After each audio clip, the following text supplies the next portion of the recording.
जिल्ह्याकडे जाणाऱ्या लोकल सेवा सुरू. मुंबईसह उपनगरात पहाटेपासूनच पावसाची हजेरी. दादर आणि जवळपास परिसरात पावसाच्या सरी. अंधेरीत मध्यरात्री मुसळधार पावसाची हजेरी. ठिकठिकाणी पाणी साचल्यानं जनजीवन विस्कळीत.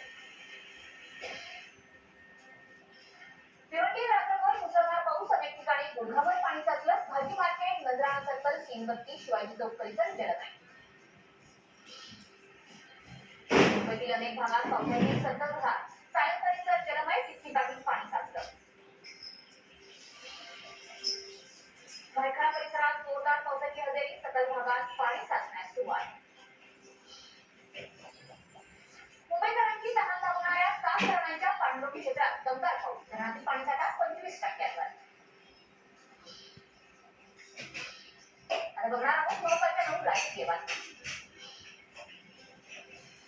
आज उपमुख्यमंत्री अजित पवार यांचा बारामती दौरा. विधानसभा निवडणुकीच्या पार्श्वभूमीवर अजित पवार मोठी घोषणा करण्याची शक्यता. अजित पवार कोणती घोषणा करणार याकडे लक्ष.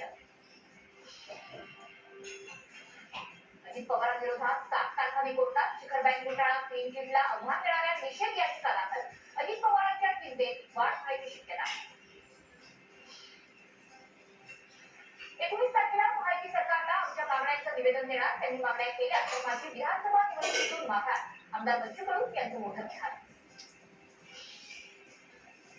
विशाळगडावरील अतिक्रमणाविरोधात संभाजीराजेंची आक्रमक भूमिका. तुळजाभवानीचं दर्शन घेऊन संभाजीराजे आज विशाळगडावर जाणार. विशाळगडावरील अतिक्रमण हटवण्याची संभाजीराजेंची मागणी.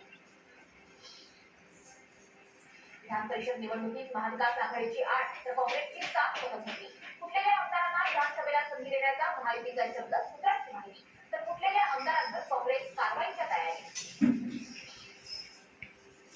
विधानसभा निवडणुकीत जनतेची पसंती महाविकास आघाडीला. सकाळ समूहाच्या सर्वेत महायुतीला दिसतात सर्वाधिक पसंती असलेला पक्ष मात्र भाजप. सरकारनं ओबीसीमध्ये आरक्षण न दिल्यास 20 जुलैपासून आमरण उपोषण करणार. मनोज जरांगेंची घोषणा. तर 20 जुलैला मराठ्यांच्या बैठकीची तारीख ठरणार. जरांगेंकडून स्पष्ट.